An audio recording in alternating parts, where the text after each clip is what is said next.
At the peak of an unprecedented coronavirus pandemic, it felt like the world was fused together. That's not the first time that's happened. Did you know that some 250 million years ago, the continents were literally crammed together into one large landmass called Pangea? Our planet is constantly on the move, and that too at the same pace as our fingernails. That's not all. In the next 250 million years, the Pangea is expected to reappear. We're not going to be here to witness it, but if you're interested in knowing the historic geography and how this planet's going to look in hundreds of millions of years, you better stick around, because some of these facts will blow your mind. Most scientists believe the universe began in the Big Bang 14 billion years ago. The Big Bang was a massive explosion that produced two things: matter and energy. At the time of the Big Bang, the entire universe was compressed in a bubble thousands of times smaller than a pinhead. It was hotter and denser than anything we could imagine. The universe grew and cooled, and eventually stars and galaxies formed. You probably know all that, but it's important to mention these facts because they help explain the geography of our world. The Earth at this time was very different from how we know it today. We are all familiar with continents. They are the massive bodies of land that make up all of the countries on Earth. They may seem like they are immovable, but they are actually constantly moving at very slow speeds. Volcanic eruptions and earthquakes are a constant reminder of that. The Earth's crust and upper mantle is broken into many plates called tectonic plates that are like pieces of a jigsaw puzzle. There are 7 major plates that make up 94% of the Earth's surface, and many smaller plates making up the other 6%. The tectonic plates are in motion, and it is thought that they have been in motion since early in Earth's history. Over the course of the planet's history, several supercontinents have formed and broken up due to churning and circulation in the Earth's mantle, which makes up 84% of the planet's volume, according to the U.S. Geographical Survey. This breakup and formation of supercontinents has dramatically altered the planet's history. About 300 million years ago, Earth didn't have 7 continents, but instead one massive supercontinent called Pangea. However, Pangea wasn't the megacontinent most people think it was. Pangea never included all the continents at any one time. It actually made up 1/3 of the Earth's surface. The remainder of the planet was an enormous ocean known as Panthalassa. Sound amazing? Believe it or not, the continents have come together and spread apart at least 3 times before. After all, our planet is 4.5 billion years old. On that time scale, 250 million years ago isn't such a long time. Moving just millimeters at a time, it took the ancient supercontinent Pangea hundreds of millions of years to break apart into today's land masses. But a study shows that the journey wasn't always a leisurely drive. After analyzing seismic data from across the world and building a model, a team of scientists discovered that plates move in 2 distinct phases: a slow phase and a fast one. Using a computer simulation, it is illustrated that pairs of land masses shifted speeds as they drifted apart. This is most dramatically seen between North America and Africa during Pangea's initial rift some 240 million years ago. When under extreme strain, the tectonic plates hit the throttle and accelerate to speeds 20 times faster than they were traveling before. According to Dietmar Müller, a geophysicist at the University of Sydney, it's the equivalent of moving around as a pedestrian to moving around in a very fast BMW. While the continental crust was still being stretched, all of a sudden,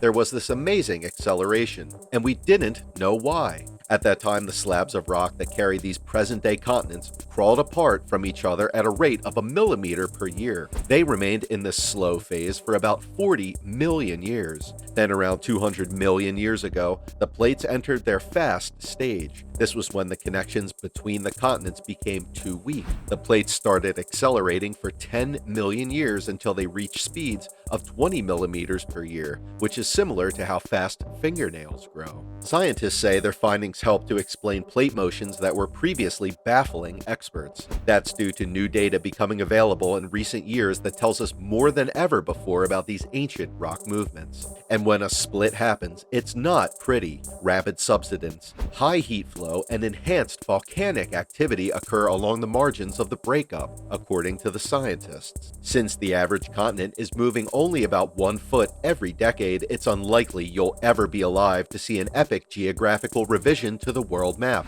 However, for whatever life exists on Earth roughly 300 million years in the future, they may have front row seats in seeing the emergence of a new supercontinent, Pangea Proxima. No, we did not just come up with that name. Some mad scientists did. In 2020, scientists modeled this deep future view of Earth with a supercontinent makeover. They explored 2 scenarios. In the first, around 200 million years in the future, nearly all continents push into the northern hemisphere, with Antarctica left all alone in the southern hemisphere. In the second scenario, about 250 million years in the future, a supercontinent forms around the equator and extends into northern and southern hemispheres. The next supercontinent could have a massive inland sea, mainly made up of what is the Indian Ocean today. On the other hand, other oceans may combine into one superocean that would take up the majority of the Earth's surface. In one model of Earth's deep future, an unexpected result was found. Global temperatures were colder by nearly 7.2 degrees Fahrenheit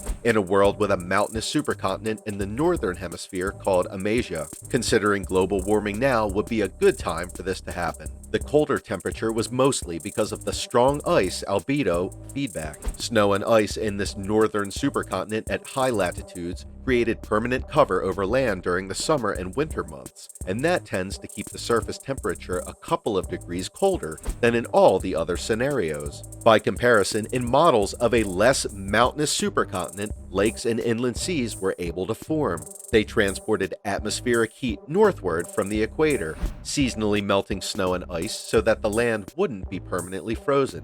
More mountainous supercontinents could result in another ice age. Earth's more recent ice ages lasted for tens of thousands of years. But according to the scientists who came up with the models, the formation of Pangea could usher in an ice age that would be significantly longer. In this case, we're talking about 100 to 150 million years. Yeah, you heard that right. What might that mean? What might that mean for life on Earth? As tropical lowlands vanished, so too would the incredible biodiversity that they support. In simpler terms, there would be no warm-blooded mammals unless humans are able to cope with the changing environment. However, new species could emerge that would be adapted to survive in extremely cold environments, as they did during earlier ice ages.